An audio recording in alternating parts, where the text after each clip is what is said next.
Welcome everyone, thanks for joining us. My name is Emma Grace and I teach sustainable craft workshops, so all using recycled materials. So today we're going to make native bee hotels. You've probably all heard about them by now if you're doing this workshop. Here's a little example of one, a boutique bee hotel that I made with, this one I've designed to look really pretty. Today we're going to concentrate, oh look, we've got a friend.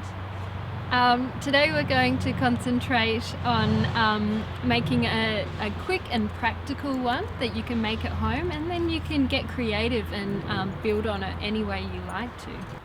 So this one I've made using things I've gathered out in the park. So there's some seed pods here and a pine cone, and I've painted a bit of bamboo and put that up the top there.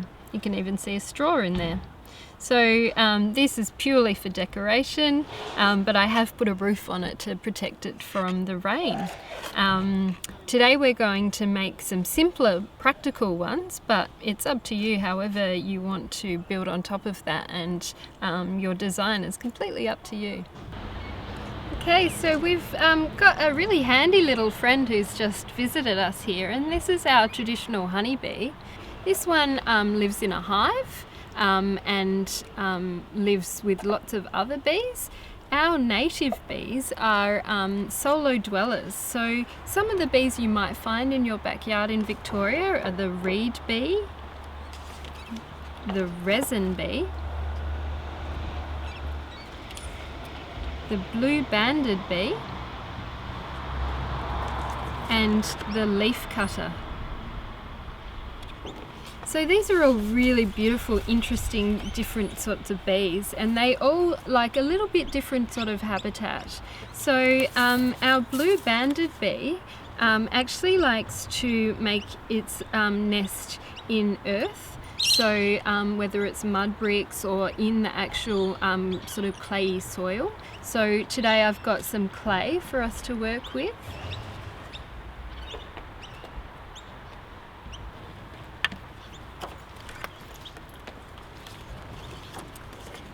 The reed bee actually likes to make its nest in the dried stems of flowers or things like blackberry bushes.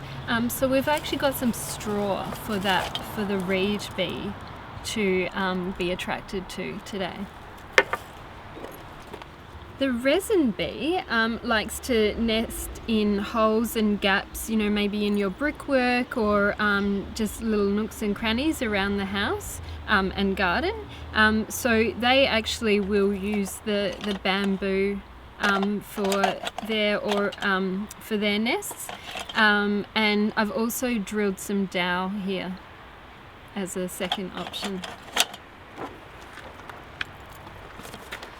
And finally, the leaf cutter bee, you can see, actually cuts semicircles or circles out of soft leaves. Their favourite is roses, and they'll take them back to something like maybe a piece of bamboo and make a nest lined with the leaves.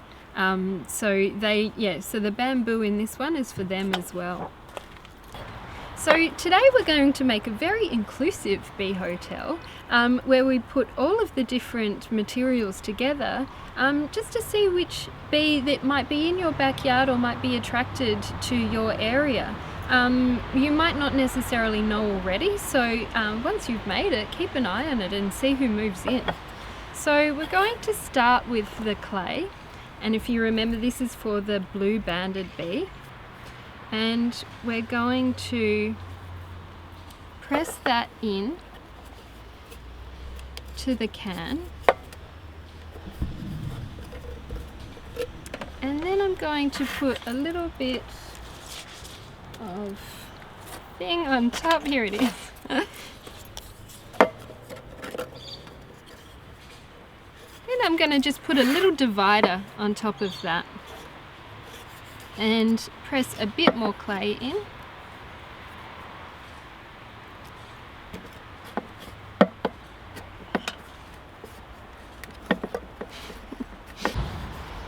So once we've got that in place, just hold your thumb on it, hold it down quite tightly, and then we're going to put some spaces in there where our blue banded bee will be able to make its nest.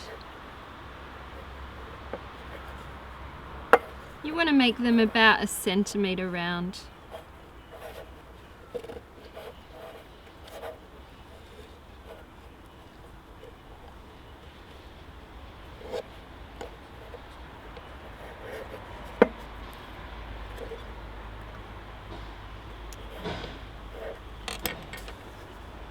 So we've got our first level of our bee hotel. Okay, so next we're going to put some bamboo in for our next level.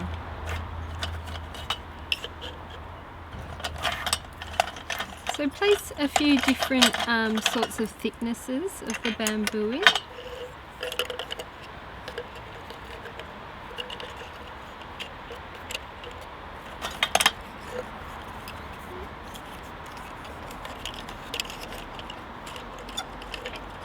Try to keep them from not falling all the way down.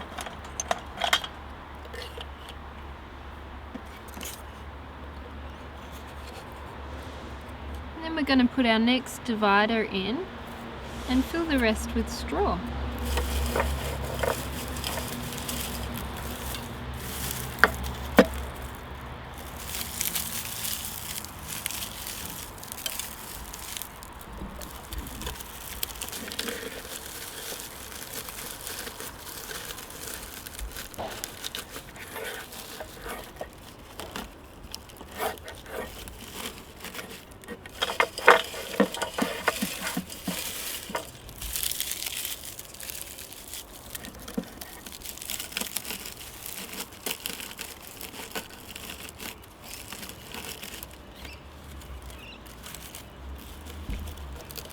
Just tear off the excess.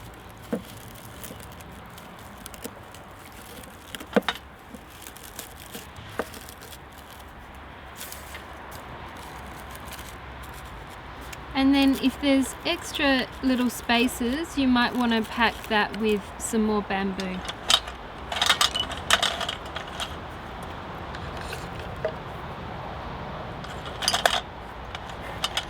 The tighter you pack it, the more likely it is for it all to stay properly at the top of your can.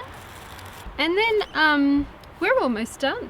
So all we need to do now is put a bit of string on it so that we can hang it up outside, somewhere near some nice flowers like I have around me, somewhere where you know that the bees are likely to visit anyway, so they will be able to find their new bee hotel.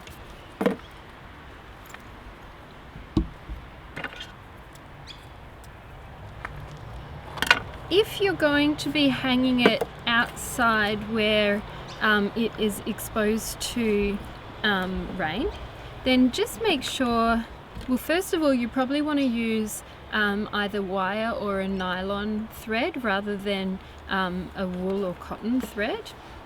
But also you need to make sure that your tin is tipping just slightly forward so that the rain is not going to pull down the bottom here. So you can see it's just on a slight tilt. And then you just need to find somewhere really nice near bees, maybe under an awning somewhere where it doesn't get all of the exposure to full sun and rain and wind. But yeah, experiment with it. Maybe leave it for a couple of months outside somewhere, and if you don't find any new little friends in there, you might want to move it around. So once you have your bee hotel up, as I say, keep an eye on it. You hopefully will get maybe your blue banded bee visiting into the clay here. You'll know if it's made a little door over the end of the clay, so you'll know if you've got a new little resident in there. The leaf cutter one you might look out for, and it's going to have it almost looks like a cocoon, and it will be in one of the reed ones. in one of the bamboo pieces, and then the reed bee might be in the straw here somewhere. So some native bees sting, some don't. They're not really aggressive bees, but obviously when we're dealing with bees, you do want to be mindful of them. Don't go up to them for a little pat. Even though my friend here is still here and seems to be quite placid. Be mindful when bees are in your backyard, but you know, it's really great to offer them some more habitat to be able to live their lives and hopefully multiply. So there we've got our basic bee hotel. What you can do now is really enjoy getting into the creative side of it. So you can paint it, you can add stickers to it if they're waterproof, and then you can build on top of them as well and make them any sort of shape you want, add all sorts of interesting materials. You never know what they might be attracted to, so have a bit of an experiment with it. And thanks everyone for joining us, and happy making!